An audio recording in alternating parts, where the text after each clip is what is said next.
All right, parents. So that's the two of you together. And so let's start with the engagement, or lack thereof, as I've heard. Yeah, there was not really an engagement, a proposal. I was told that your dad said he didn't want chances splitting up again, so that was it. That was my proposal. So he said, did it work? Apparently. I mean, we married. Apparently. All right, so take me through the wedding planning process, the wedding. Well, I mean, typical wedding planning process. I guess we decided in I think the summer of '82 that we were going to get married, and then Kevin and Karen got married in December of '82. We wanted February of '83. My mom said that's too close. She said she had to give me at least 6 months to recover from Kevin. So that's what we did. Roughly, so we ended up getting married in May. She let us do May, May 7th, '83. We did all of that. I did.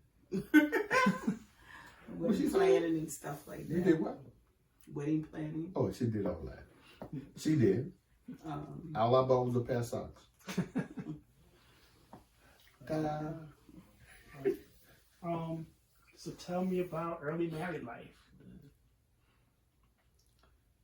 From the day we was married, you talking about give or take a week or a month or so or something like that, because the first week that we was married, I wanted to fight and beat up this guy who took our deposit, but my wife said that's not the Christian thing.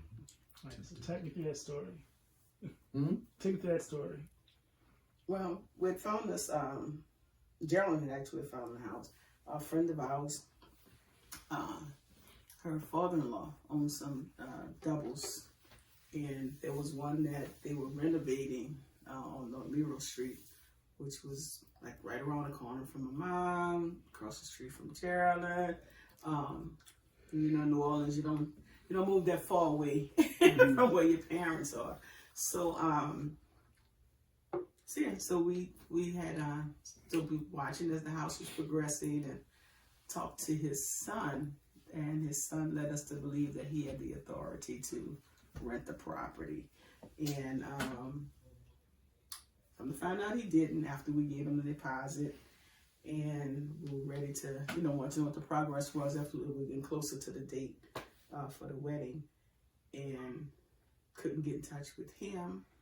And his wife kept asking what's going on, and we ended up getting in touch with his dad, who's a pastor. And his dad let us know, like, what property are you talking about? And when he told us, he said, I don't know, that is nowhere near being finished, and I am, I have no intentions on preparing to rent that out yet, because I have a lot of things that still have to be done. And he said, all I can tell you is find him and, get your money back. And then so we were out of a deposit, needless to say. So, so we had to, after we got married, went on our honeymoon to Gulfport, Mississippi for an extended weekend. We'd come back and move in with my mom and dad.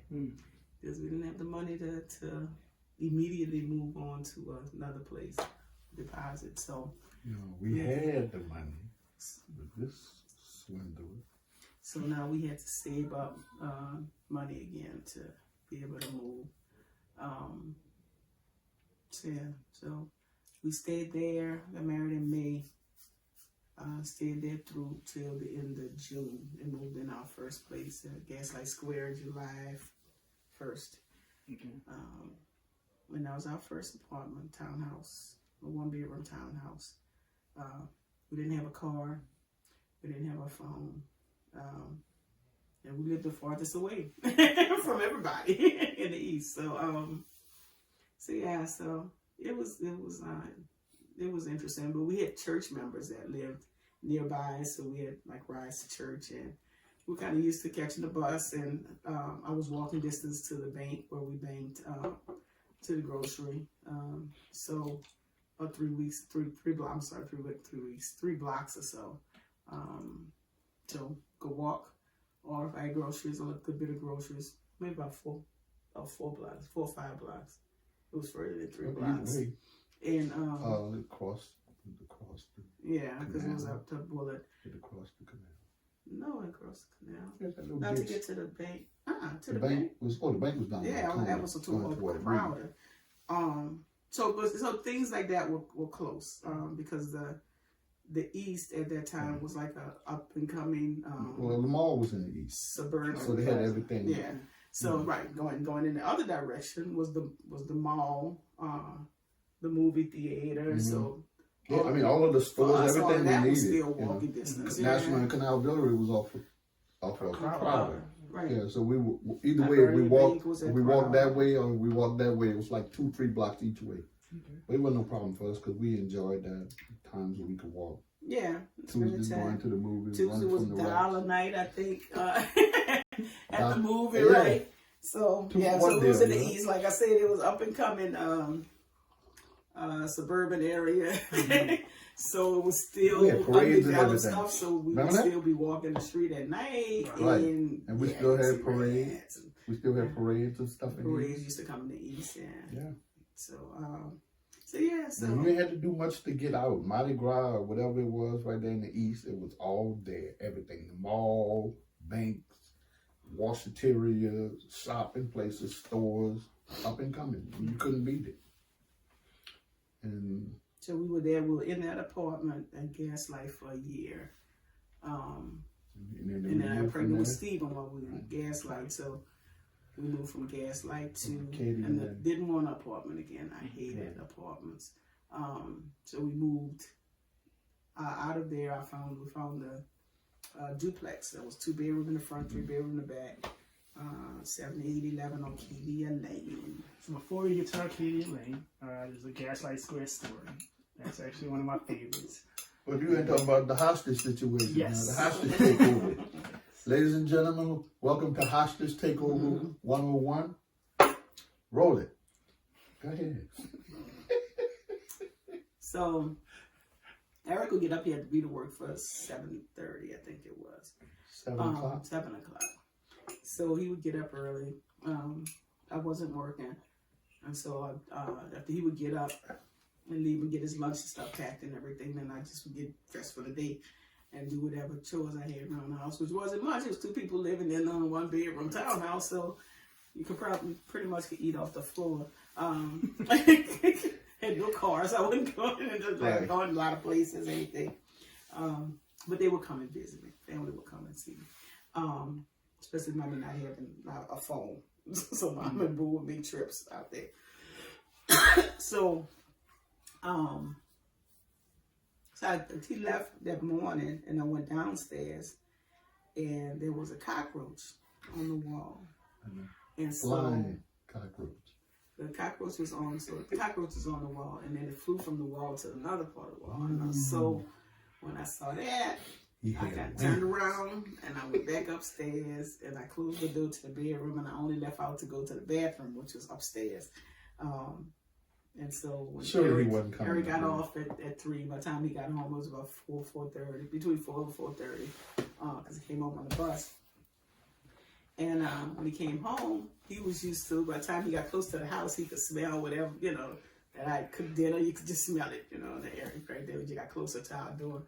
So he got there and he said nothing. And so he walked in and he called out for me. He said, Jonell. I said, I'm upstairs. So everything clean like it was when he left. When I left, I mean, it was like no dishes had been used whatsoever that day. And he came upstairs and he said, what happened? He said, you okay? I'm like, they had a cockroach down there, a flying cockroach. And he was like, so you been upstairs all day? And I'm like, yeah. He said, what did you eat? I said, nothing. I said, I haven't been there. He said, you did not go downstairs like at all?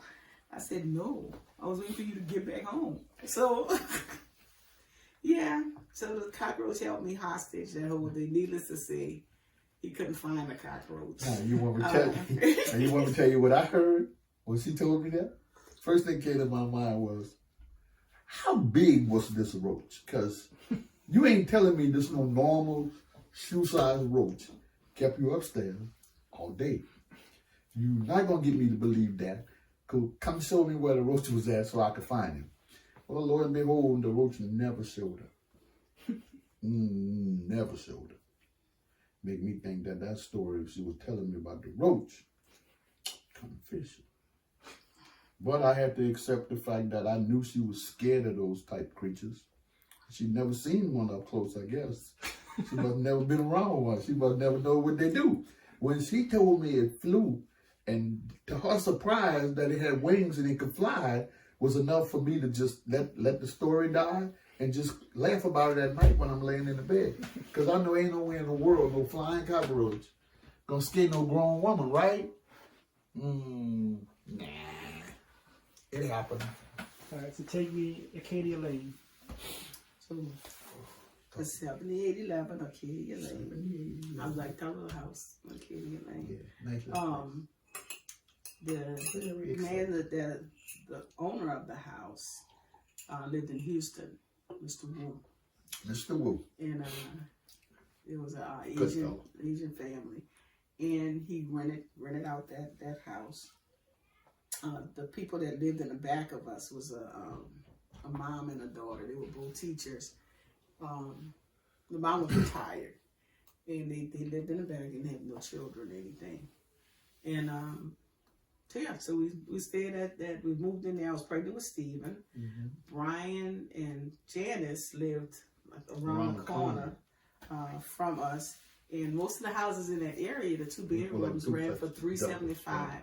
And we caught the one Mr. Wu ran the ad for 1 week, and we got the apartment, and ours was $340, and it was nice. The whole block was new houses, and everybody was like $340. Right, everyone was like, "Hey, you got that around here? $340. You got that for $340." And so any repairs and stuff like that, we would take care of it, and he would take deducted from the rent. We would just mail him the receipt, and it was wonderful. I mean, the people behind us, we got to know the ladies behind us. And the couple next door. And then the couple next door. Yeah. Had the dog. Brandy. Yeah, the golden retriever. Yeah, Brandy. Extremely trained. Like, it was their child. Brandy was their child. But it was a professional couple. I think they engineer and... She was a doctor and he was an engineer. Yeah, I think he was. She was a doctor. The real name, nurse practitioner. Medical assistant or something she was, because she was kind of something in the medical field. And so they were sweet neighbors. Everything, quiet, really quiet. Right there off Haynes, right off the lake. Yeah. So we really enjoyed our days there. A block from the lake. Scrabble Wayne and Wayne, Brian, and Thomas. They had this Scrabble every Friday tournaments. Yeah. Friday, so they either be by Brian's house or either by us, because we both had babies at that time. Because Clarissa and Stephen were babies, so Janice and I would go to bed because we were tired from that. We would sit up a little while talking with them when they, depends on whose house it was at.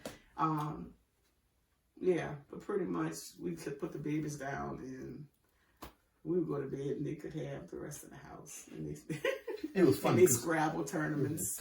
Thomas and Wayne would always try to talk about, you want us to give you a ride home? It used to be like, see, I could hit one of y'all. I'm just going around the corner. I can walk. So those were fun. Enjoyed it. Yeah, that was a good thing. They enjoyed this Scrabble nights. Yeah, we would. And they Scrabble nights. Thomas was an up-and-coming doctor. He was still in medical school. Right. And Wayne was an up-and-coming attorney. Yeah. He was still in law school. And me and Brian were just two common guys with jobs. But we would play Scrabble till 1 and 2 o'clock in the That morning. was their thing, sitting and playing Scrabble. Yeah. All right, so let's talk about children. All right. So Which one? You all had 6. First 3, second 3. How are we gonna do this thing? So we had Stephen. So Stephen was born in September '84. So we had Stephen. When Stephen was born, we were on Arcadia. So we were there. We were on Arcadia for 2 years. Yeah, 2 years, because I was pregnant. And you got pregnant with him. We moved. Yeah, I was pregnant with you. With We Jason. moved that summer. Right. We moved that summer. Because he came in September. And we moved in June. Yeah, I think it was more like It was June. more like June. Because I remember it was close around Father's Day. Because I remember we went to get the piano from off of Clear Street. And The piano came on Arcadia. We got the piano moves on Arcadia. Yeah, okay. Then we had to move the piano. Because I remember Thomas kept asking us, how in the world did y'all get this piano here? Say, well, we had it in the truck, put it in the truck, we had it on wheels, we could roll it, we walked it down to the thing and went right in the door, right in the house. He said, really? I said, yeah, same way we're going to put it in the truck and bring it over up the street. He said, I don't see how that's going to happen. But Thomas, just do like we tell you. So yeah, so we moved. He was a doctor. We moved on Meadowbank. So Yeah. 4951 Meadowbank. Yeah. And so we had you on Meadowbank. So we had Stephen and Jason at 86 on Meadowbank. And I tell people, I said we moved into Meadowbank with a toddler and a baby on the way. I said we moved out of Meadowbank with children's feet and hands hanging out the window. We had so many children in that little bitty house. We didn't realize the house was that little. Right, we had everybody else on Meadowbank. When we looked around. Everything happened on. We had on Meadowbank because we had Andy lived with us on Meadowbank. Right. We had Cheryl Lynn for a while lived with us on Meadowbank. Mama going through all her cardiac rehab, stayed with us on Meadowbank. It was service purpose. And then we had some of the biggest gatherings. Oh my gosh. On the street. On That Meadowbank. the people in the neighborhood, they were kind of like, how did y'all have all those people in that little bitty house? And my next door neighbor was like, I have never seen this much fun. He wasn't invited, he just lived next door. The man said, y'all was having so much fun. He said, till I went and told my wife, I'm going to join in. They didn't invite me, but I'm going. And he showed that he came out there, he said, hey, y'all. And we was like, hey, what's up? He was like, hey, the water balloons and the balloon fight, I want to play. Have at it, my man. We got his whole play. When people, it was like, oh, okay. You got one of your neighbors there. They lit him up. We had water balloons. On Meadowbank, so we had Jason. Then 5 years later, we had Joni. Yeah. And Steve and Jason were in, y'all were going to school, Calvary. Right. So yeah, and I tell people that The bridge, yeah, we paid for that. We paid for that bridge. Yes, we did. And then started that toll on that bridge, and leaving from the east, bring y'all to school, and then coming back home, and then coming back home in the afternoon. So we were paying twice a day. And so then 5 years later we had Joni. Special. And then 4 years later we had Jonathan. Yeah. A year later we had Solomon. Yeah, 5 years later we had Sam. 5 years later we had Sam, and everybody, we were all on Meadowbank. All of us. We were a happy crew on Meadowbank. In the 3-bedroom house. 1.5 bath. Right. 1,200 square feet? Huh? It was 12. I think it was 1,200. What feet? 1,300. 1,300 square feet. 1,300 square feet. All of us. Yeah. But you would think we had a big old house. Even the baby. Gatherings and stuff we would have. Yes. And everybody loved coming. I mean, we were doing something. Volleyball. Everybody wanted to do it at our house. Oh, but we had a really nice carport. Yeah, and we had the backyard. And then we played had the volleyball. backyard. We played volleyball. August Stanley, everybody.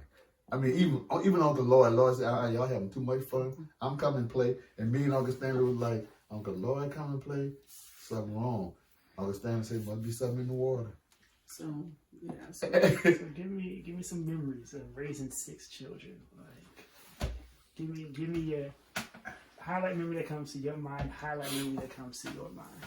Any time period. I think with all of y'all, I think these would be fun when y'all do these shows. Y'all would do these just come on, we're gonna do a show. Dress up and like it's daddy. funny because the girls do this too. Yes, Jordan and Mina they do do the that same now. thing. Come on, sit down. This is a ticket. We're gonna do Right. a show. And that's the same thing My y'all girl would didn't do. put Y'all on a would do these concert. shows. Y'all did. Y'all would do concerts. Y'all would do of course. Puppet show. Everybody's favorite is Jonathan and Solomon's puppet show. Behind the piano bench, and they covered me their little puppet show. Me and Mom would sit there and just be tickled to death. Solomon had this high voice, and it was like, "Welcome to the puppet show." You know, right? So yeah, so that was hilarious. I think my moment was your mama had baked some raisin muffins. Oatmeal raisin muffins, and put mine on top of the icebox. Because she knew when I come home I was going to want those 2 beautiful brown. Shout out to Janice James for the recipe. Yeah. And when it was delicious too, Janice, I ain't gonna lie, them muffins was good. Of course, I didn't get none that day, but when I came home, my wife said the muffins were on top of the icebox. So like myself, I just felt like, well, I'll just take one down and chomp on it now and chomp on the other one later. So, me being, I'm me, I just went on in the kitchen, put my hand up to the top of the icebox to grab the salsa where the 2 muffins were supposed to be. Apparently, they had disappeared. Now, I know that my wife said she put them up there. But I got 2 sons that just, I don't know what they were thinking, how they was going to get around this. But my first question to them was, did they see the muffins? And Stephen, being the oldest, I guess he was the spokesperson, said, yeah, we saw Mama put them up there. I was like, so what happened to them? Well, we don't know because Mama put them up there. I said, oh, okay. So I tried to figure, okay, something happened. So let me go talk to Mama because I think Mama would know. So Mama said I put them up there. She said, they're supposed to be up there. There is no reason that they shouldn't be up there. And neither Jason nor Stephen could reach the top of the icebox. So I had to figure out, put 2 and 2 together, what happened. Well, lo and behold, I found out that Stephen knew how to slide the chair up to the icebox, stand on the chair, and retrieve the 2 muffins. One for him, and one for innocent Mr. Jason, who had nothing to do with this but eating the muffin. And for a long time, I kept saying to myself, I know Stephen and Jason wouldn't just eat those muffins when they knew that they were mine. But then again, Stephen always had that look on his face like, yeah, I did it. But I wasn't by myself. He would always point at Jason as if Jason had something to really do with it. Jason was the baby, so I know he didn't make no decision in this situation. But they ate my muffins. Of course, after that, it was on then. There's a funny story for with every group, like with you and Stephen, with the 2 of y'all, the most memorable thing for me is when he did. Stephen was a climber. Yeah. And no, Stephen would do it all. One day the 2 of y'all were in the kitchen, and Stephen, you were pointing. You were a crawling child, and you were pointing in the cabinet that The house, and so Stephen said you were pointing at the cookies, at the Oreo cookies, which were not at child level. They were higher up in the little pantry closet that we had. And so he climbed the shelves to get it. And he said, you were also pointing at the pickles. And that's what you wanted. So he got that down, which of course the glass pickles also were not at child level. So he had to climb and get them. And the only reason I can think of that I left the two of you in there had to be to go to the bathroom. And I needed a bathroom. So when I came back, you had chocolate all over your mouth. And the pickles were open, and you could smell pickle juice like all over you. Like it didn't let you take the bottle. Stephen's thing was he wanted it. He wanted it. I said he told you he wanted Oreos and pickle juice. Point at it. And I mean, your little tummy was man, that's how it was. Stomach was bloated and it was hard. You were always a child that did not know when to stop. So you ate until your stomach would puff. Like if nobody stopped you. I mean, he hung out with that chicken bone. We couldn't take it from him. Wasn't nothing on it. It was like, if you the thing was dry. Something with you with food, it's just like, I don't know. He wouldn't let the bone go. It was that's just with the two of you. Joni, the thing, there's so much stuff. Oh my gosh. Johnny? Johnny was everywhere. Huh? Johnny, the Game Boy in the toilet, so many things. But I know with one thing that's really memorable for me is that Joni cut the divide between Mama's space and Daddy's space at the house, because Mama had her own. By the time y'all all came along, Mama had her own room and Daddy had his own room, because we were all, me and Kevin with our family was all moved out, and so Daddy had his part of the house and Mama had her part of the house. And Joni could care less. Who part of the house it was? She would go in wherever. Any part. And she really kind of tore down. She was the only child to do that had no respect about whose house. It was like just the house. It was the house, And that's the way she moved around the house, and walked around the house. And they would let her. They would let her. And then go Stephen and Jason, Solomon and Jonathan, and them and their puppets. And Solomon was, I don't know if that happens to children when they right behind their older siblings, but he was very articulate very quickly. And Jonathan, everybody remember the Abba situation. I think you bought that cup. Bought him a cup from Gerald. Y'all that went to Houston. What was it? Our Six Flags. Yeah. And bought him a Tweety Bird cup. Little cup with the two little handles, little sippy cup. And he called it his Abba. And I remember it cracked. He had it for a long time, a couple of years. We were talking about how long he had it. It cracked. It cracked. And we had to throw it away. And I don't even know how he ended up saying we snuck to throw it away.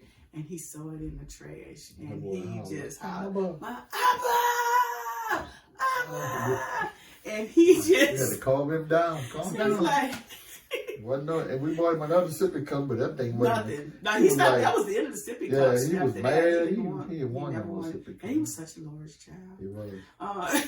He was. So when he declared Abba, his Abba was gone. It was, It was something. Lord. It was definitely a declaration. Yes, he was. But the two of them and coming up with their shows. And then Sammy. Aggravating and irritating those kids in the back seat with that. Sammy moved very quickly. Sammy crawled at 4 months. Between 6 and 7 months, Samuel was walking. He was this little thing that we always tripped. Everybody was tripping over because he was so little. But he was walking. He was moving spot to spot, and then just way too fast. Walking. Everything happened too fast. Yeah. And I remember when he was getting out the baby bed. He lunch. We should have known something. He would never. Yeah, he would lunch. He would wait for somebody to come and pick him to get him out. And of course, all those brothers right there, nobody would take him out because nobody wanted to have to watch him once he was loose around the house. Right. And so then he kind of figured out, I just need to get to the other side and I can get out. And so what he would do was he would put one leg over, but didn't put his leg and let it land on the mattress so he could bring his other leg out. So he would put one leg over the rail and then he would catapult his body. And all you would hear is boom, boom. Sam, and then we go, Sam is is out the bed. Yeah. So we would have to get up and try and get to, and apparently it didn't bother hurt him. because he did it like He didn't consistently cry or nothing. for a long time, and no matter how much we would tell him not do it, he Still did it. consistently did it. Yeah, that, and then he just. And would God torture his forbid if brothers. we had let the reel down and left it, oh, he was jumping out of that thing. Just run off the edge of the bed and just But jump. he moved fast, and he was this muscular Yeah, baby. he was real built. As a baby, he was just this muscular child and very He was fast. he was a Very Mr. fast. Atlas at 3 years old. He was flexing. So yeah, so Yeah, he's a little fast. everybody had their Everybody little had their interesting points, you know, Yeah. the little things that they did. So I think watching y'all grow up and understanding how we wanted so much for y'all to know and understand how to just be you. We never try to stop you from being who you were, but I think what we did do was make sure that if there was anything you needed, you know, to discover you, you know, your mom and I tried to do all we could to make sure that y'all understand, you know, who you were. Kind of like instilling the same principles in you that my parents, my dad, my mom did us, you know, let you know you could think for yourself, which I think is one of the greatest assets for your children, especially at an early age. When you can teach them to think for themselves, that not only helps them become independent, but it helps them to defend whatever it is they go toward or approaches. All right, so let's talk about. I have older siblings. Older and sibling, Renee. Eric and Renee, yeah. So specifically, let's talk about, I know Eric, because Eric used to come around. Right. So how was that Well, dynamic? that dynamic took place with paying child support for him and actually getting visitation rights. Because, you know, it was, the mamas have this right of refusal. At least they think they do. They do in the what I would say in the hood, but in the court system that don't work like that. You know, in the court system they determine, you know, if you're paying child support, then you should have visitation rights, and you should be able to establish and set up how you want it, and especially as the father. And I was able to do that, so we were able to pick him up and have him come over and teach him a few things too. That was every weekend, huh? You had to Every weekend. we did every weekend. Yeah. So what was that like for you? So that wasn't your child. Did have, yeah. I mean, I had, you know, we had the extra child. So, I mean, when I married him, you know, you had Eric, so that was a given, you know. And then I was raised in a family that was always picking up people's children. From your grandparents on. Yeah, so we have always had other people's children, and so the given the rule in my family, my grandmother used to always say there are no steps, there are no steps, there are no halves. We don't have in-laws. But never embrace. We're family, Right. and that's how I treated Eric. And Eric was he was a sweet child. He really was. He was a sweet child, and that's the way I was raised, and that's the way I treated him. That's the way my family treated him. My mom treated him that way. My aunts treated him. My family treated him like that because they didn't believe there were no half brothers. You have no step brothers and sisters, and so that was your brother, and I treated him as such. And her mom, dad, aunts, uncles, grandparents, they all treated him the same way. It was never an issue or a matter of whose child is this or where he comes from. Those issues were never, you know, it just was said, you know, that's Eric's son, that's it. That was the end of it. Right. My family has a thing that, you know, regardless of what the situation is, the child that needs to come here. Right. Yeah, the child is here, so by all means you do everything that's necessary to protect the child. And that made it a lot easier when you understood that you had people supporting you, backing you and supporting you, you know, and in your life and in your movement. So having Eric come every weekend wasn't a problem for us. We got accustomed to it, and we understood, you know, why it was the way it was. So we did what was necessary. You know, we always try to get him to see and understand that when you're over here, you know, there is no difference. You know, you have your set of clothes, you got a place to sleep, you got a place at the table. You know, it wasn't never, y'all didn't care because it was like somebody else in the house. It wouldn't matter to y'all. It was your brother, and that's the way y'all looked at it. No questions. Till you got older and started asking questions. But other than that, coming up when y'all were younger, no problem. Now, I think y'all were the best kids I ever seen, you know, rally around a sibling, you know. Y'all did an excellent job. I appreciate that. All right, so let's talk about reconciling. Reconciling with your dad. Reconciling with my dad was first of all, we biblically we understood that we couldn't continue with the cycle of acting like this is not something that's real.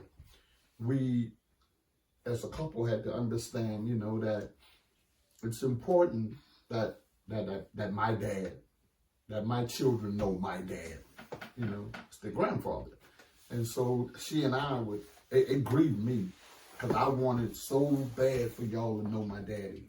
You know, because you knew my mama and she had the ups because y'all was special and y'all was my children. And so there was always this barrage of stuff that would always come from her, you know. And I was like, man, I got to get them in contact with my daddy.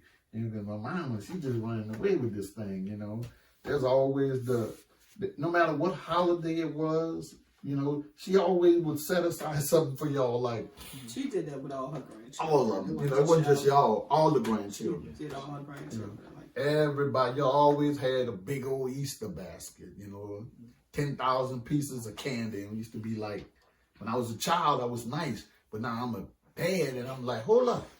They don't need all that. And of course, I learned early in life, especially in my marriage, to not say what the children don't need. Because my mom was like, come here, get a little closer. I ain't running behind you, get here. And so she could hit me in my face. Don't tell me what I could do with my grandchildren. And I learned quick. There was never anything you could tell her or my daddy about when it came down to the grandchildren. Because I made the god-awful mistake of telling my dad when we were in Houston, don't give y'all no money. And of course, I had to end up sitting in the car. Because the old man was like, now, boy, you lost yourself? So take me through it on your side, like that experience of like, you had both your parents, came from this family structure of just this kind, loving family, and he came from this broken home of his dad leaving. And so like that reconciling, how was... They had his dad. What happened was his dad had come around to see his mom. He needs to talk to her about something, and he told him, he said, I would like to see all of the children. And so he said he would pay for the food and everything, you know, if he can get everybody together, get everybody to come. And so he did that. And he, you know, bought food, they cooked food and stuff, and everybody went over, my mother-in-law, and got to see him. He got to see all of his, his grandchildren, everybody that was willing to come. I don't think everybody came. Right. So that was my first time meeting him. We had, I think at that time we had you, Stephen, Jason. It was Stephen, Jonell. Jason, and John. Yeah. John just all the same one here. Right. So then the next time, seeing him, how'd you feel? Seeing your dad again and things like that. He said he was okay, but you could kind of feel the tension, at the house. So next time we saw him, I think it was at Thomas's house. I think we saw him like the second time. Yeah, that was when my uncle had died. Remember? Okay, yeah. That was when my uncle died. And so Uncle George. So he really wanted them. Then Daddy got the number and stuff. And at that time we were going through with Bill got and that's when we learned about reconciling. They're repairing those relationships. And realized it was really important. Right. for our family. Right, because I remember I got That's to something speak with we Joe done about about that whole Yeah. situation, and he told me to not, don't allow the past to determine the future. Go in there, ask your questions, and back off. You know, and God will do the rest. And just like he said it actually worked just like he said. So what happened? There was a group of you did, and a group of Ministers. some other men Yeah. had gone So, taking a flight to a one-day minister seminar yeah. in Houston, and that's what he set up.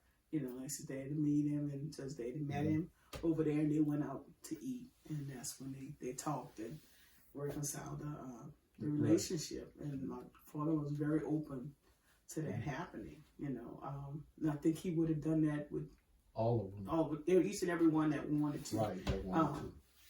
You know, he didn't have the wherewithal how, you know, and I think that was his reaching out the olive branch with the, you know, doing the cookout thing and trying to reach out like that.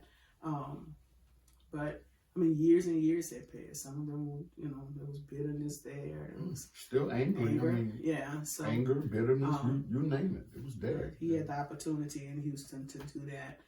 And he did that, and from that But point on, yeah, I got clean. I was like, from that point on, my father-in-law, you know, we tried to get a relationship, you know, wanted you guys especially to have a relationship with him. So we would go and visit and, you know, things like that, back and forth to Houston.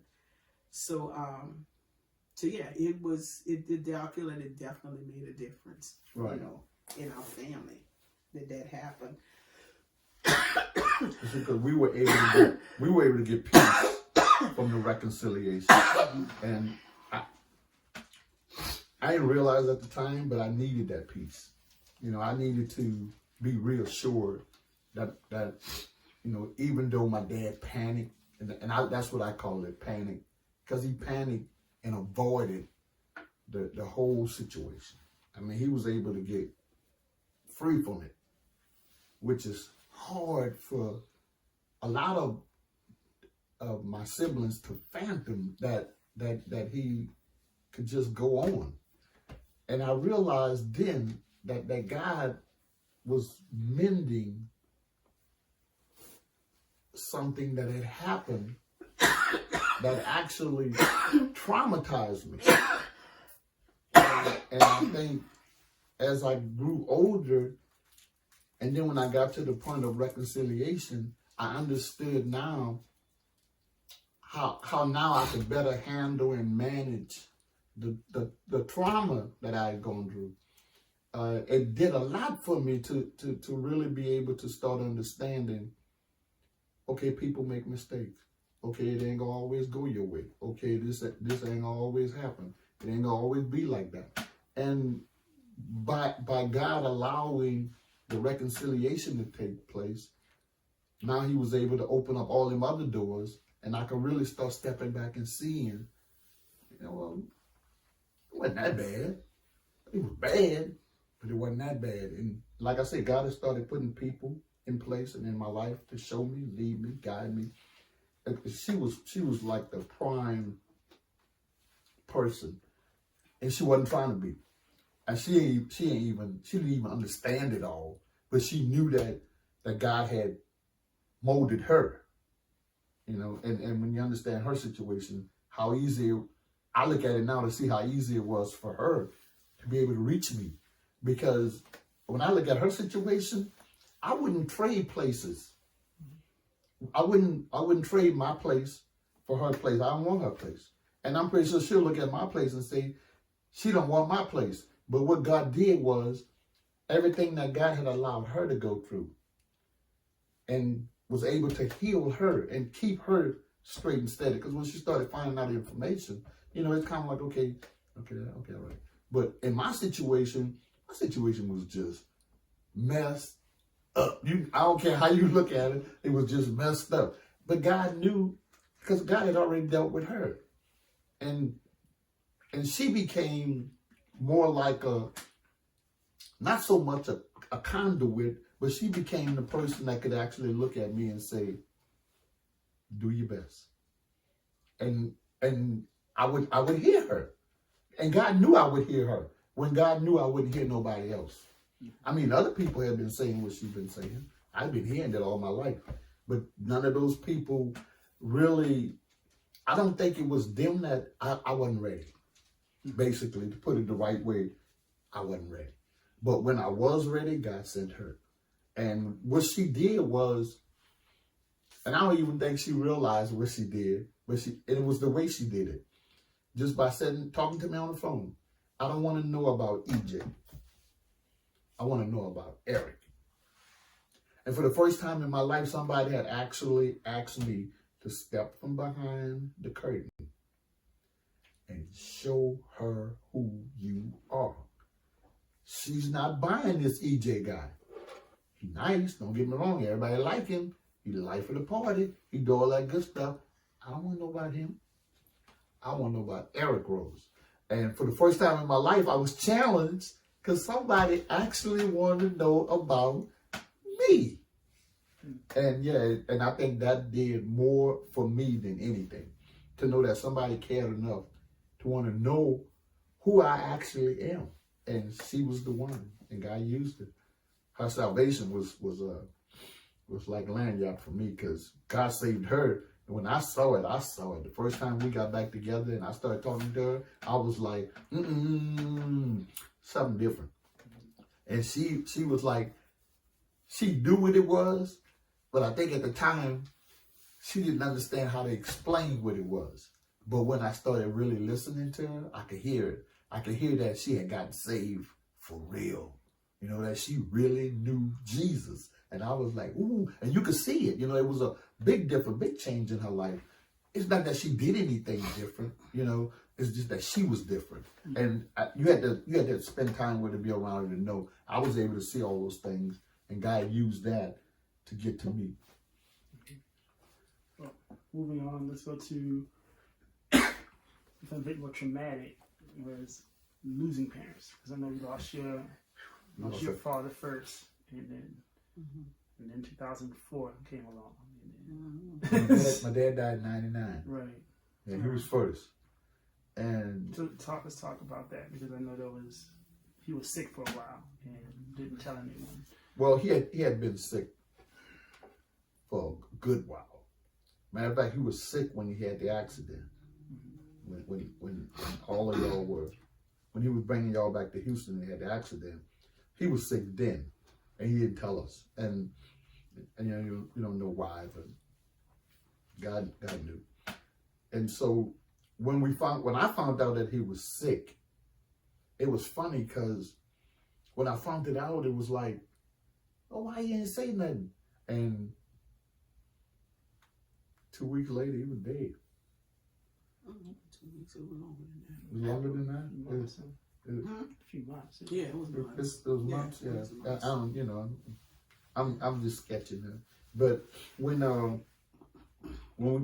we found out, it was basically too late. And he passed, and I never forget that phone call I got at work. This smart woman, she knew me, and she was explaining to them, don't alarm him, don't give him no heads up, nothing like that, just tell him he got to come home. That'll be good. We'll tell him when he get here, and I could see it on Campo's face. Something happened, and he was being faithful to my mom, to your mama, by not telling me. And I remember Craig Richards going to him and asking him, what happened. And he told Craig Richards. And me and Craig Richards was on the job. Craig Richards just came to me and said, Rev, I need to talk to you. I told him, I said, Craig, not right now. He said, yeah, right now, Rev. I need to talk to you right now. I said, okay. And then I was walking to the car and he came with me. And he told me, he said, look, things happen. I'm like, okay. I said, so Campo told you what's going on? He said, yeah. I said, well, you my boy, you can tell me. He said, all right. He said, your dad passed away. And I sat in that car and I thought about what he said. And I was like, okay, God, I ran out of time. God said, no, you used all you had. time for him to go. Like, okay. And when I got home and then talked with your mama and started crying and we all just sat there and just cried.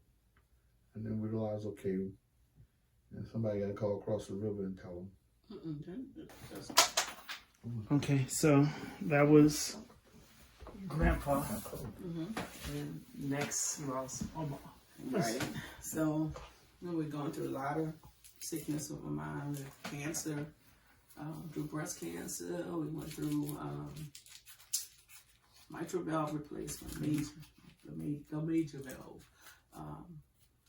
replaced, and she had made it through all of that. But the valve that she had was to last for 10 years. It was a pig's valve that they replaced her valve with. Very major surgery. We lost her in surgery. She actually coded out in surgery. But doctor said she's a fighter. She, just wasn't her time. She came on back and did wonderful. And she did wonderful that entire 10 years. And I remember as we were getting close to the time, cardiologist, Dr. Ferdinand, was in the office, and he said, well, I want to show you. He showed me on the ultrasound. And he said, the valve started to leak, which is what happens with it. And he said, now, we've never seen your mom through surgery. He said, I don't think she will survive surgery. He said, and if she did, you're just going to be taking care of her, till she goes. He said, because she's just going to be in the bed. She won't be able to do anything. He said she has a quality of life right now. He said she can go to lunch with her friends, she goes to church, she can, she can get around and do what she wants. He said, we're not going to take that from her. And he said, one day, he said, the valve's just going to stop. And that's what it did. Yeah. And she started going through some pain. We were away at Black Homeschool Conference and that weekend. And I remember talking to her. I hadn't seen her that week, which was unusual. She kind of kept me at bay. I'm like, Mama, you okay? No. Yeah, we all got, she said they all got sick from some bad shrimp at a wedding. Because somebody at the church's son that got married. And she said, no, they were all sick. I'm sick, and this one's sick, and that one's sick, and we all got sick from it, and that's all that's going on. Because she said every time her theory was, if I would come, then I'm going to make her go to the hospital, and if she goes to the hospital, then they're going to keep her. So, so she kept me at bay for that week. And that Saturday, I got a call, who called the hotel where we were at the conference, and they called me and said I needed to come home. My mom had been rushed to the hospital. My mama walked into triage, walked from the triage room into the examination room, climbed on the table and out, coded out. They worked on her, got a faint heartbeat. Put her on the ventilator. By the time I got there, Wayne was there. My mom had do not resuscitate papers on file with Dr. Ferdinand. She was a nurse, and that's how she felt. That was her feelings on it. But that wasn't there at the hospital, and I was not there. By the time I got there, she was already on event. So, Wayne was there, our attorney, and so. That it gave us time. The doctors, told me everything that was wrong, everything that had, was going and things like that. And, Uncle Edward pulled me to the side and he said, okay, Jonell, she gone, all right? And I said, yes, sir, I understand that. He said, okay. He said, now, if you want to give everybody a chance to get it, so what they did, I went and I talked to the doctor, and I told him, I said, Kevin was there, because that day, one of my daddy's brother's funeral was that day. So Kevin and my daddy were at his brother's funeral. So they came from the funeral. And I told him if you could give my nephew a chance to get here, you know, give them a chance to get here, my niece. So they put in a room. They put us upstairs, put us in a room. And I think it was an ICU room, I'm not sure. And then gave everybody a chance, and we sat. We sat all night. And Jewel came in, Uncle Harold came in, and actually gave her siblings and everybody a chance to say their goodbyes. So that was 2004, and that was the unspeakable, because the one thing that we could never talk about, we would start talking about it, and then we go, oh, you know, our mom was gonna die one day, and we look at each other and no, I don't want to talk about it, we won't talk about it. And the unspeakable happened. We sat, and I will forever be grateful for, we had a packed waiting room. They literally, you know, my friends, they're not friends, they're family. People, and they all just sat, and people sent food. Right. And we just literally just camped out. Was packed. Yeah, we literally camped out all night. You know, so that everybody could get there. And they could say their goodbyes. And the nurse looked at me after the last one that I told her we were waiting for had gotten there. And she looked at me, and I said, okay. It was just a matter of turning the vent off, because she was gone. So okay, it was time. So you know, that was Mama. The day of my mama's funeral, we got a call while we were getting dressed, and Thomas called to tell us that my mother-in-law had a major stroke, and they were rushing her to the hospital. And that was the morning of my mama's funeral. And then seven weeks later, we were going to bury my mother-in-law. So, very, very difficult year, 2004. Both our moms, within weeks of each other. Yeah. And then at the end of the year. And then on December 31st, Uncle Elwood had gotten sick, was sick that year. Even for my mama's funeral, Uncle Elwood didn't want to do the eulogy for my mama because he was so close to my mama. And I asked him to, and so he did. It was very hard for him. But he got sick not long after that. And by December, he was down, bed sick, in hospital bed, down sick. And December 31st, he ended up. I can remember knocking off from work. They called me at work and told me to get to law straight. And I was like, okay. And when they got over there and they said it was Uncle Elwood, I was like, what? It was gone. Wow. And it was hard because when you're in ministry and you got to look at all of these guys in front of you, the elders, the guys who were actually teaching you, training you. And I learned a lot from Uncle Elwood. I learned what not to do. It's funny because I never seen Uncle Elwood back down in any situation that he was confronted with. He wasn't just this big man. You know, he was a big man. You know, he was like, he wasn't just big in size. You know, he had guts. Uncle Elwood had heart.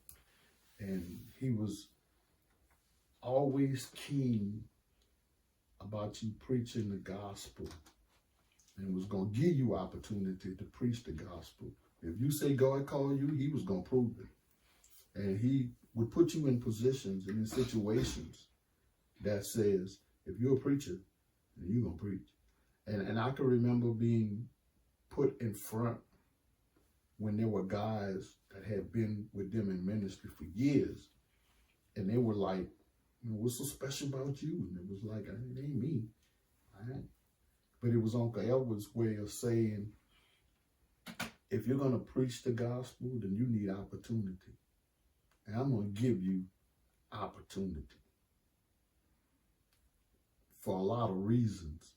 A lot of them I just didn't, sometimes you can't see yourself. And Uncle Edward could see that. And because he was a pastor, because he had opportunity, he allowed us. I mean, I watched for years Uncle Edward just set up stuff where he would have preachers preaching at Evergreen. I mean, just on a Sunday, we'll end up and 4 or 5 guys will preach. He would have preaching sessions. He was that kind of man. And when he passed away, it was like, this just ain't right, but it was right.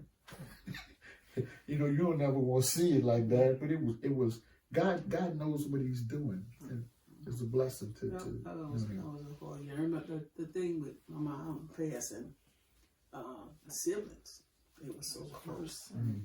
And it was the first sibling, to die. And I remember from when my mom and papa died, they, the closer you was, you could see that they were siblings. It's almost like they were back, like children. They were children. Yeah. And that's how my mom died. And the support that they gave me. I mean, I had never had to plan a funeral before. And they sat with me. We met on Law Street. And they're like, what do you want to do? I said, I don't know what to do. Because Mom left me in charge to handle everything. And they literally walked you through. Walked with me and walked me through. And people talk about how they have, all this family dissension and stuff on somebody. Then none of that. If they had any, we didn't see it. They just they were there. They helped me full force get through that, and literally just walk me through every question I had. And they were there. They were there for me, very supportive, and not something I never wanted to have to do again. But if everybody had what I had, going through that and having to do that, life would just be easier. Right. Like when my mom passed, my oldest brother and them handled all that, so I didn't have to be there to experience it and go through it, but know what was going on. And a lot of times I look, as we look back, we just think about this thing called debt that we've embraced, and it never really settles when someone dies. It's a moment of reflection, but it's also a moment of loss. This person I'm not gonna see no more. And recently I've been watching myself go through playing it out in my mind, that we are now the generation of the old people.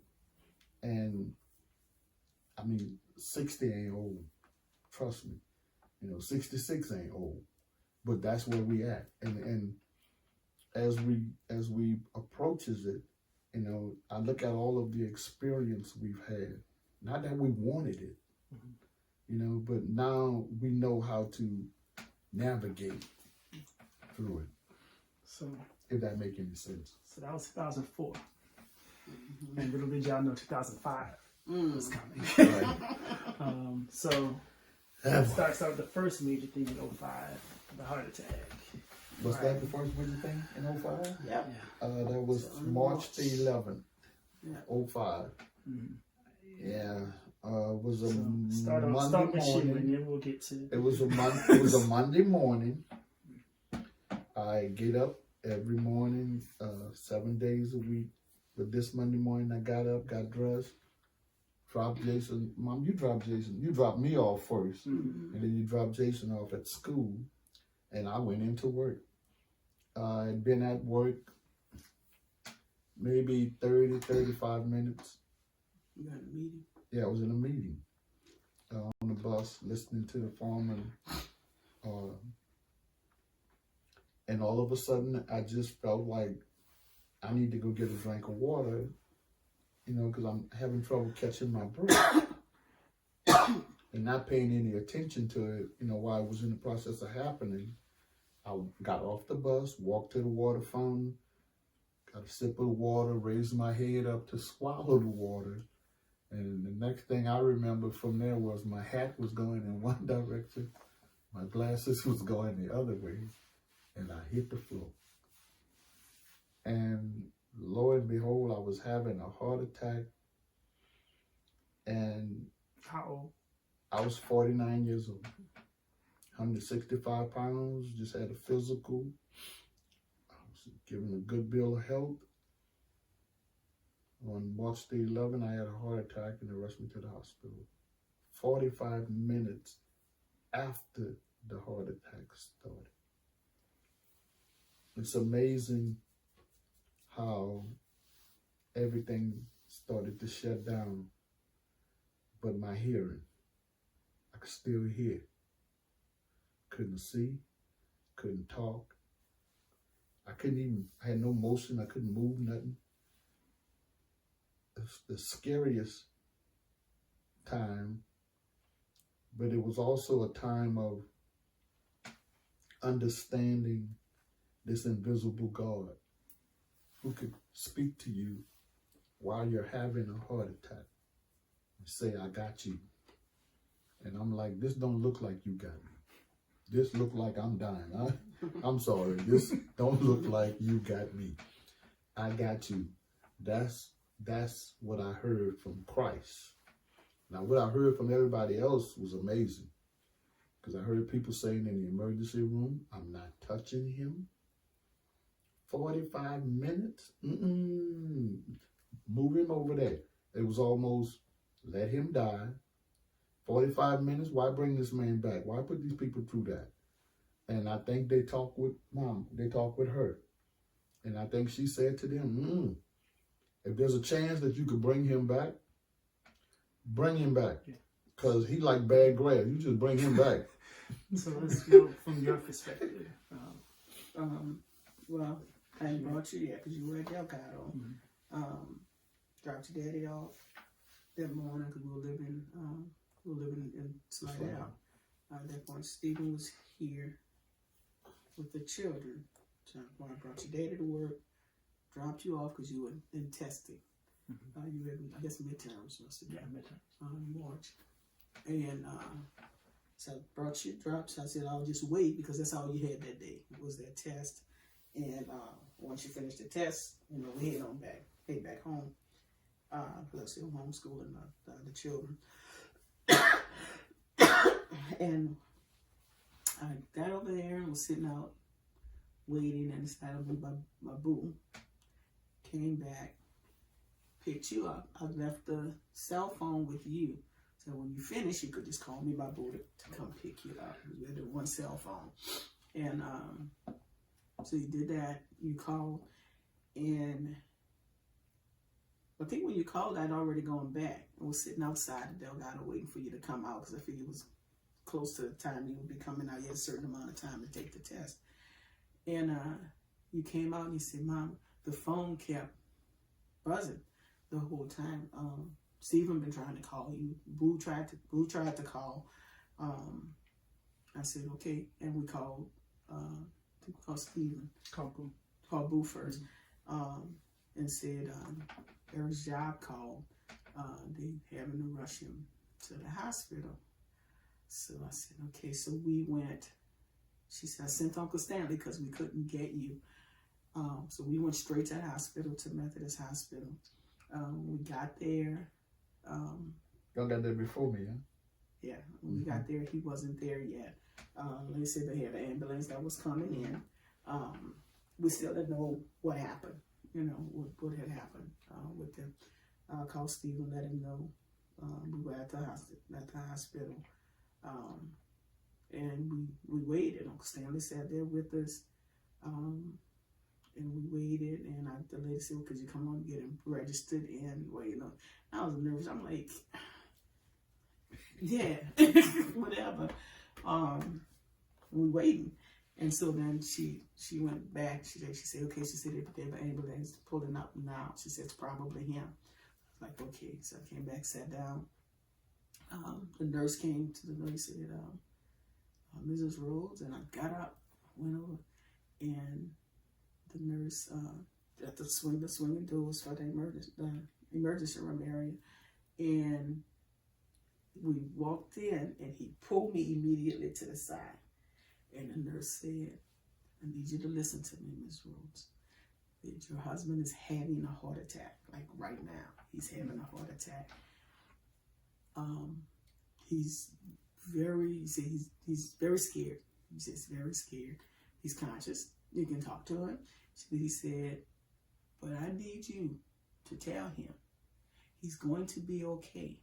It's going to be all right. That you're here, that they have everything under control, and he's going to be okay. And this big, muscular white nurse looked at me and he said, if you can't do that, you don't go any further than this spot. I need you to go back out there and sit down. He said, can you do that? I said, I could do that.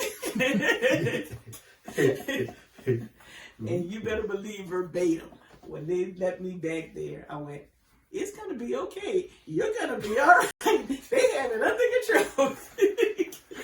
And I said just what he told me to say. I literally... So, what were you feeling, though? What were you feeling? I was scared. Didn't know, because there was so much, they were working on him, and one nurse was saying, I can't get a vein. I know what it means when you can't get a vein. Your daddy was apologizing to me the entire time. I'm sorry. I'm sorry. I'm so sorry. I'm so sorry. He was apologizing the entire time because I guess in his mind, I'm going to die. And I'm going to leave this woman with six children, Right. And he was like, I'm like, so sorry. I said, you didn't do anything. It's okay. You're going to be all right. They have everything under control. You're going to be fine. And, I wasn't there long. Back there with them. And then this little doctor came. The Korean doctor. Yeah, I was there when the little doctor came in. And, because by then they were kind of sedating him. And, when the doctor came in, and that's when he told you, see, you feel like you got an elephant on your chest. I'm coming. We're gonna get it off for you. We're gonna get him off your chest. And so and I was like, please, hurry up, Mister. He's been sitting there for 45 minutes. Yeah. So now they rushed him back, and I came and we sat in the front. I think Uncle Stanley took you home. Mm-hmm. Yeah, they took you home and checked on the children and everything. And I called Boo, let her know, kind of started letting everybody know what was going on. They had so many people at the hospital. Wayne came, so apparently we were, I was upstairs, and they said when his shift got off at 3:30, there was a congregation of the men at the hospital. Which I didn't know. I didn't know that because I was in the surgical waiting area. And they had come to the hospital to check and see, I guess. He also had to make sure he hadn't died. And he also had a slew of preachers. Mm-hmm. Yeah, they had so many preachers there because it wasn't even funny. But people came and laid on us, checked and sat with us and stuff as the word began to get out what had happened.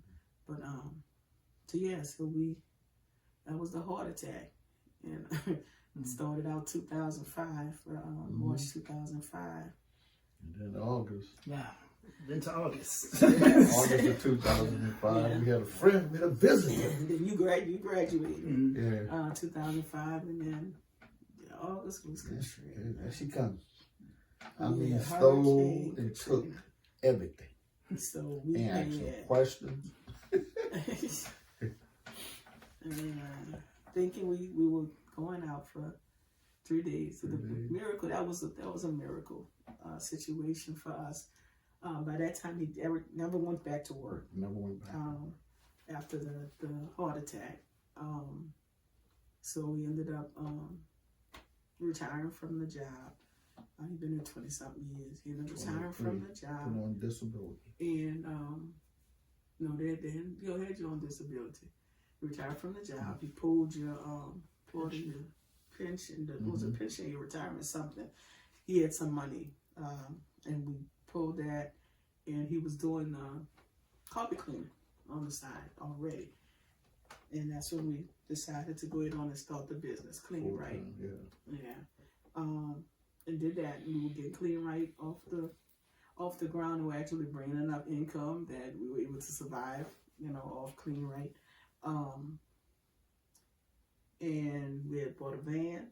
We had bought a work van, and we had our equipment and the machine. Francis had a machine and got everything he needed for that, and the business was up and going.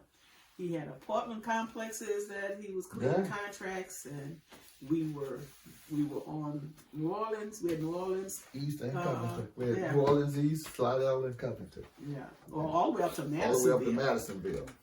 So we're doing pretty so the good. business was doing fine.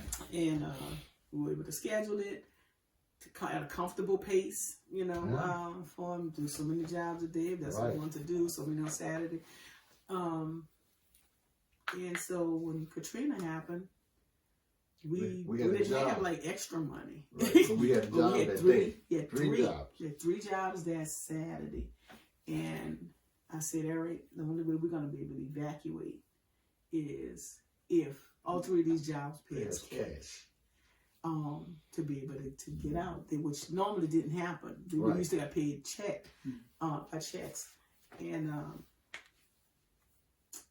we were like, one of them was a repeat customer, and I knew they were gonna give us a check because that's what. And we prayed and we said, Lord, we need to get the money that we need to leave, and we did. All 3 of the jobs paid us cash money, and we all packed up. I told you guys pack up enough stuff for about 3 days. Get a little bag for 3 days. Yeah. 3 days. Getting out of here. I took 1 book for Sammy because I was just starting to homeschooling him. He was just starting to learn to read, and so I took that 1 little book, handbook for reading. I left my clothes here. He packed his clothes, left his clothes, and we figured we were just going to go up north, and go to.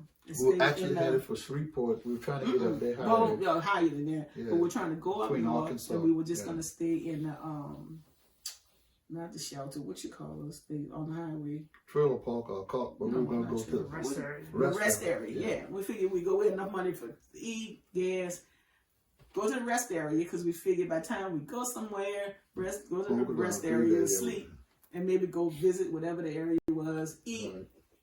Next day or so, it'll pass, and we was coming back home. Yeah. And we ended up with contraflow and everything, and we got lost on the highway. And Karen called to see how we were doing. And I told her, I said, like, we don't know where we're going. We're trying to just kind of go up north. She said, wait, we got off the detour. She said she called her brother. She called Mike. And he was mapping out everybody's stuff for him. And she she gave us a route to take, and little did we know she had routed us to DeRidder to come to her. And thank God that she did. We will forever be grateful for that. We went to DeRidder, and that's where we saw on the news that we lost everything. I never forget was underwater. The visit we made down here. With me, you, and Jason, and Steve. Our first trip back home wasn't until October. Yeah, and we were able to come down. But then when we got back to DeRidder that night, and when we got here to the house, we couldn't get in the door, so we opened the window, and I think one of y'all they kicked into the back. They kicked the back. remember climbed in the window. We had to, me and Stephen both climbed, and we had to move the refrigerator. Right. Was what was up against. No, the piano. The piano was The against piano. the door. Piano's up against the door because the front door. refrigerator was laid flat in the kitchen. Right. We just bought the refrigerator. Big refrigerator. That was our first fancy refrigerator with the water and the ice on the outside. Oh, we had got hooked up too, bro. We was. So we all climbed in and then found out the piano was against the door, and so eventually I think we ended up coming around the back to get in. And we did. We came in through the back because we moved the plywood from the back door and we were able to slide the door and come in. Yes, and that's when we saw unbelievable. the 30 days that we wasn't there. It was August, September, October. We were back and looking, and we was like, "What unbelievable!" So we went to move the piano from the door, and the piano literally fell apart in our arms. Yeah. And I mean, it just broke up. Just broke up And pieces. and then that's when we broke up. And right. Closed the door and got in the car. Yeah, we maybe about an hour. We looked around the house and all. By that time, we were all starting and sliding and realized that this was bigger than what we were gonna be. And we stayed. The four of us. So. And we stayed. We'd have drowned. Or we'd have been in the top of that loft or on that roof. We'd have busted all that up. I'm pretty sure we would have. But it would have been a situation because it was like when we got back in here and saw that 9 feet of water had been in the house. And we looking at where the water level was on the roof and the walls and stuff. And we was like, what happened? Because it was a hurricane. We looked at it like it was a hurricane. It couldn't have been. But what happened? Then we realized this was bigger than what we could ever imagine. Yeah. And by God's grace, I wouldn't wish that on nobody. I mean, to leave and come back home and all your stuff gone. All your married life stuff gone. Everything. You lost everything. You lost. And a lot of people lost after they saw what they lost. They lost when they got back because a lot of people couldn't handle it. And we were like, we need to get out of here. So we were in DeRidder. Thank God for Grace Church. Thank God for Karen. Yes. And we were there in DeRidder for 9, almost 10 months. And you guys came back and stayed with the Lutmans. And they met, I think, Rodney met the people, the volunteers. Yeah, Rodney. Yeah. And they put us on the list. And I remember coming home one time. We were headed to Alabama. Yeah, so we stopped in and checked out because we had got some people had helped us. And they called us while we were on the highway. Out. Yeah, and we stopped we stopped here and checked on the house. It was gutted out by that time. We had come back and gutted everything out, but that was the furthest we had gotten. We had homeowners insurance, but we didn't have flood. And so there was a letter on the mantle, and that letter explained everything that the volunteers were going to do. And they rebuilt. They rebuilt the house for us, and y'all being here helped. And then Eric would go back and forth from here to DeRidder and come help. Give a shout out to Dallas Theological Seminary for them having the wherewithal to have the pastors in place to be able to help us and support us and get us back in our place. And it's a blessing. So a lot of help, a lot of volunteers. The church where they stayed, the volunteers were staying. Faith Bible Church. Yeah. And they were blessed also. They became the hub for the volunteers to be able to come through and help a lot of people in this area. A lot of people in this area. That's key. So that was a blessing. So while we were in DeRidder, we ended up having Boo and Terry. They started out with Terry and Shavonda in Texas, and Boo, he was having a hard time staying in Texas, and she called for us to come and get us. So we jumped in the van and we went and we got them. Loaded up the car and brought them to DeRidder. She was in that big old house in DeRidder. Right. They were able to have their own place, their own space. Their own little space, and so we had them in DeRidder, and we came back home. Right. She came back home. They came with us, yeah. We were all here. So let's stay there with Boo and talk through that. I know Boo stayed with you all the latter part of her life. So yeah, well, we had her when we came back from the river. We had her here, and eventually she went through a lot of bad stuff with people taking her money. With which a lot of people went through, contractors and stuff, and ended up taking a lot of our money. So I ended up able to get her registered with Catholic Charities, and they rebuilt her house for her. Yeah. So in between that, she was with us for a few years, and She went back home. And then she went by Terry.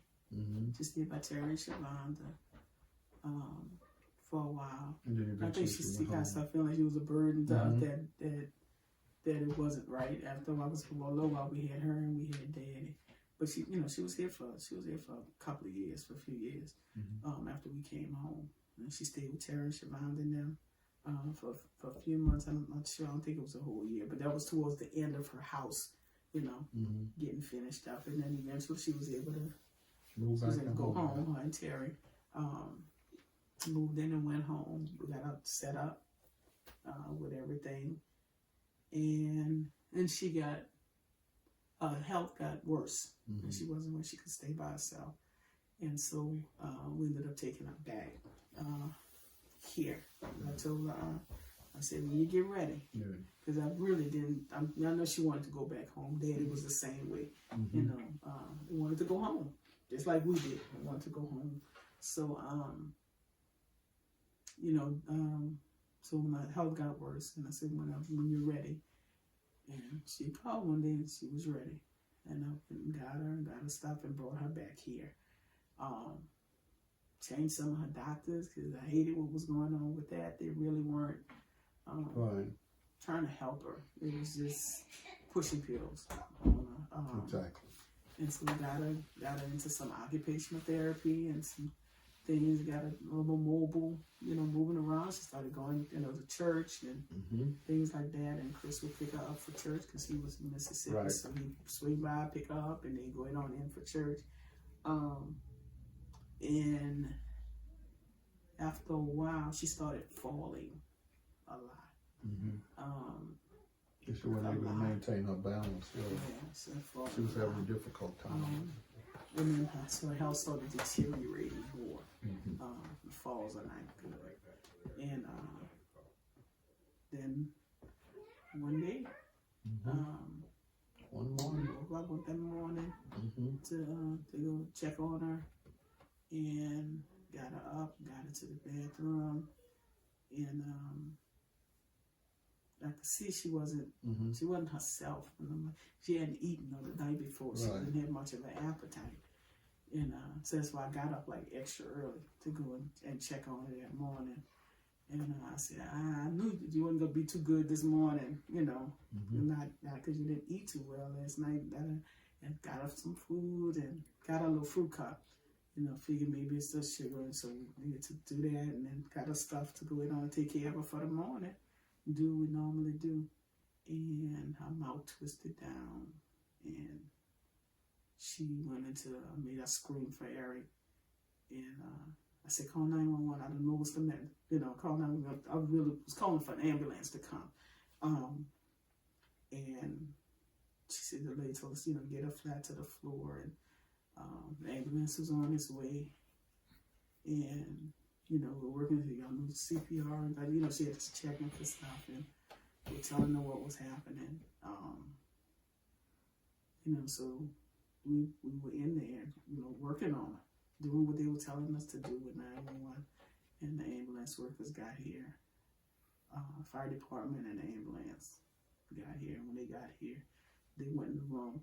They took me out of the room. They said, you know what we're going to need from you? We're going to need your papers.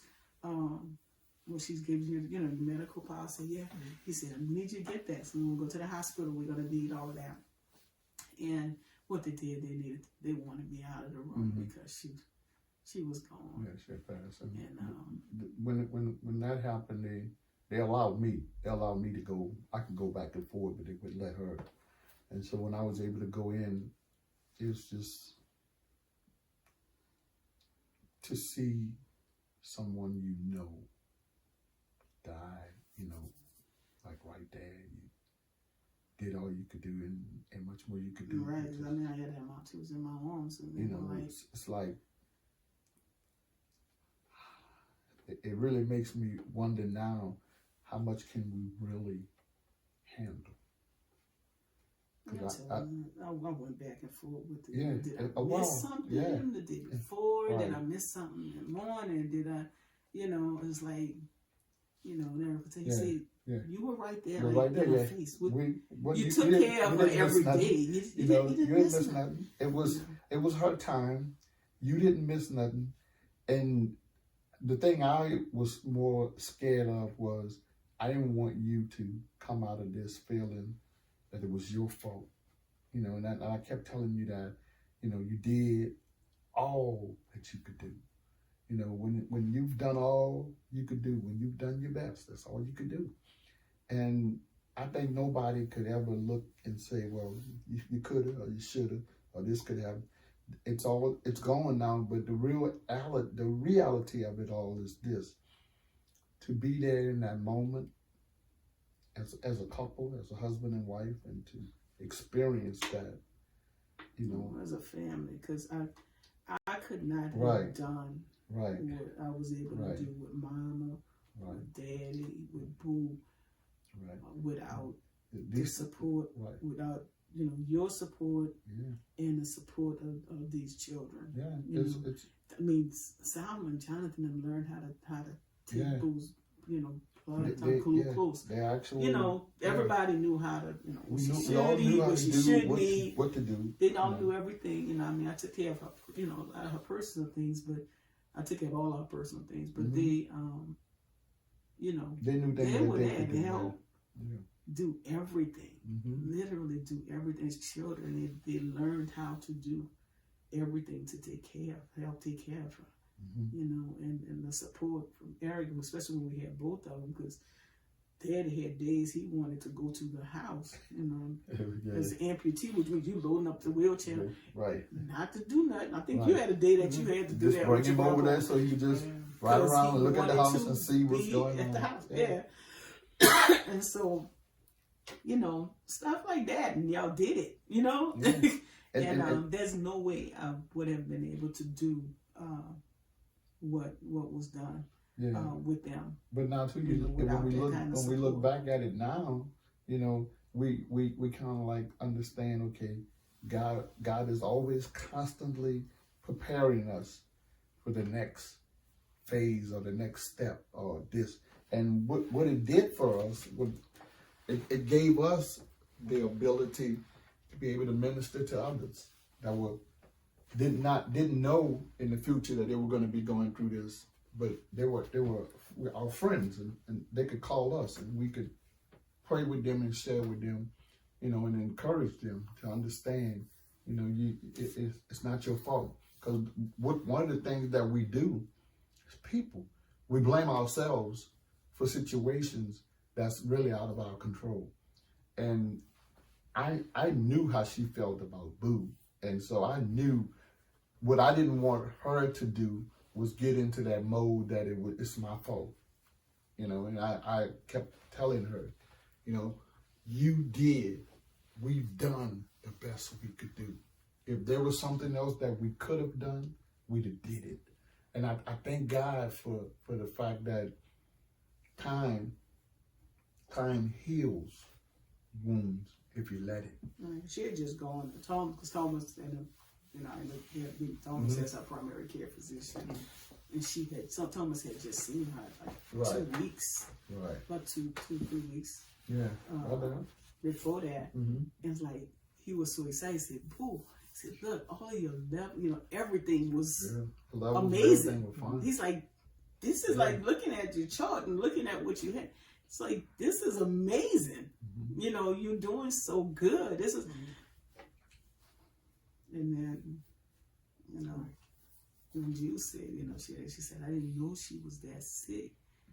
And she was. She was sick. She wasn't that But sick. she wasn't. She It wasn't like you know, I like, needed to call you if you want to see her come. Right. You know, you need to. It wasn't like that. God said it was time. Yeah. And that was a tough situation, but God, by His grace. So let's talk about this new phase of life you all find yourselves in. What's that? The wonderful world of grandparenting. The Well, wonderful world of grandparenting. oh, you talking about when we get told what to do? No, well, you get told, I get told what to do by 4-year-olds and 6-year-olds who act like they've been here 60 years. It's funny. So let's go through the ever expanding list of grandchildren. What do you call it? The ever expanding list of The ever grandchildren. expanding grandchildren. Oh my God. Well, first there's Spartacus, who I think is one of the top grandchild in the book. You know, it's kind of like he's the grandchild of the grandchildren. and there's such a thing. He's the one that made us grandparents. He's the he one that made the aunt and uncles. Right, and so, right. So yeah, so he gets a lot. Spartacus was first. Shots out. Then I stopped off the first boy. First boy. And then we had Jordan. Yeah. The first girl. Oh. This And then congeniality. Jordan, it were 3 years apart. At one time they were in the house together. Growing up together. After Jordan, we got little Mina in Houston. So we were running back and forth to Houston. Johnny said she had been living in Houston. She was in it. She said in the years that I've been in Houston, I have not seen you as much as I saw you on the first month that Mina was born. We already here. So yeah, we were all running back and forth to Houston. After we got Mina, then we got. Which one was I'm trying to think. It was Jada, Steven. Yeah, Mallory Shelby. Yes, it's Stephen married Allison. Yeah. And so that's when we started getting, we got our bonuses. Right. So we got Mal and we got Shelby. Yeah. And then we got was it Jada or was first? Jada wasn't first. Next was Malachi? Mikey. Mikey was born, right. And Mikey then- was and born then next Joe when we Daniel. went out to Waco. Yeah, we went to Waco. Yo, you hadn't gone. You went for the wedding, but you ain't going for the baby. Joan and I. No, went I didn't for go the for shower. the baby. I went for the wedding. You're right. So let's pause there for a second because we didn't talk about this dynamic of Leela. Okay. Leela and Mike. So Leela is our bonus baby. Bonus child. Leela and Carmen were Kim's daughters. Right. Kim passed. Kim, who introduced me to Eric, who was my best friend from junior high years. Mm-hmm. Kim passed in, oh boy, what year? It's been Miss Brina been there 7 years. 12, 13. So it's been 6. No. How Carmen was when Kim passed away? 6, 7. No, Kim was older than that. How old? Well, she passed. Yeah. Right. So Yeah. Kim passed, and we were Leela's phone call Right. to get there to Houston, and we did, and stayed with her and got everything that did. Eric did the memorial service for Kim in Houston, and then another memorial service here in New Orleans. And when Leela had Mike, she said, you guys are, I'm a family, and y'all the black side of the family that like you didn't know, and so yeah, so Leela is our bonus daughter. Leela and Mike and Carmen. Carmen, I was with Kim when Carmen was born. The baby girl. Carmen was born on my birthday, and I was there with Kim at the hospital. Carmen's birth was with her, and so Carmen is she's our godchild, but we weren't Catholic, so we couldn't officially Chris Right. none, but she's still our godchild. So Right. everybody still considers us our godchild. So yeah, so back to grandchildren. So that's how Mikey is in there. Yes. So that's when we had the three, boom, boom, boom. So we had Mikey, Joe Daniel. No, next is Jada. Jada, then Joe.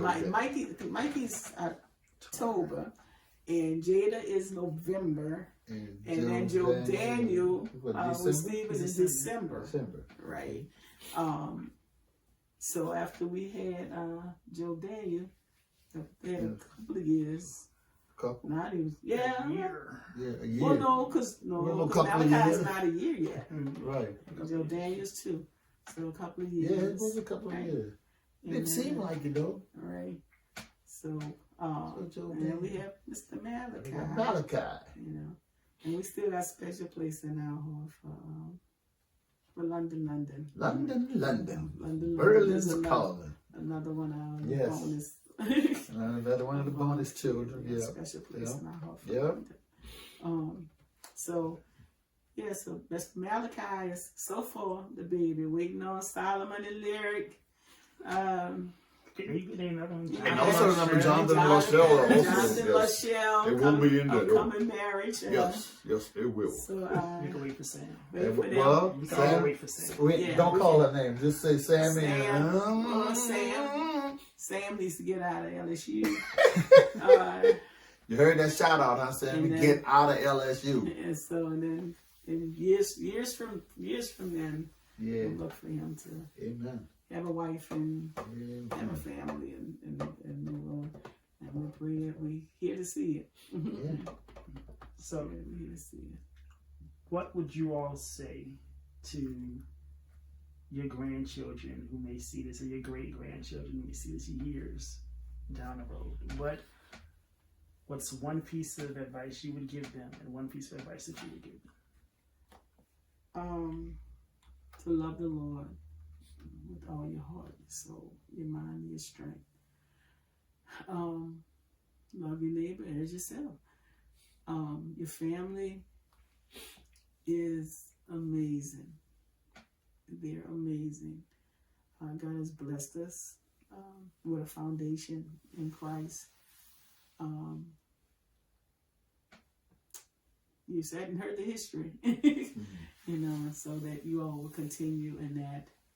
To my children, you know, I see you had an example in Mama and her siblings, and that's what I pray for you all, that's the relationship that you all have through the rest of your life, that you never let there be a gap or a space when you all are not together.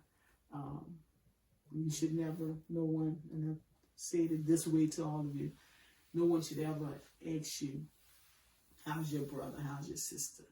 And you say, I don't know, I haven't talked to them in 6 months. That should never, ever happen.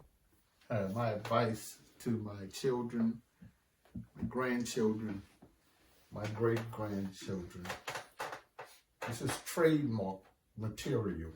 You go and find you a job. Work for a living. Love the Lord with all your heart, all your soul, all your might. Get to know Jesus personally. And while you're doing all of that stuff, to my children, I appreciate each and every one of you, love you for who you are and what you're doing. Keep the good work up. To my grandchildren, hey, hang out with your parents and have fun. They want to, and you want to too. So remember what Papa said. Enjoy the family, enjoy each other, know Jesus. And my girls always say, hang out in the big bad forest, because Big Bad got it going on. Roo, roo. I'm finished. All right, y'all. Thank y'all so much. You're welcome.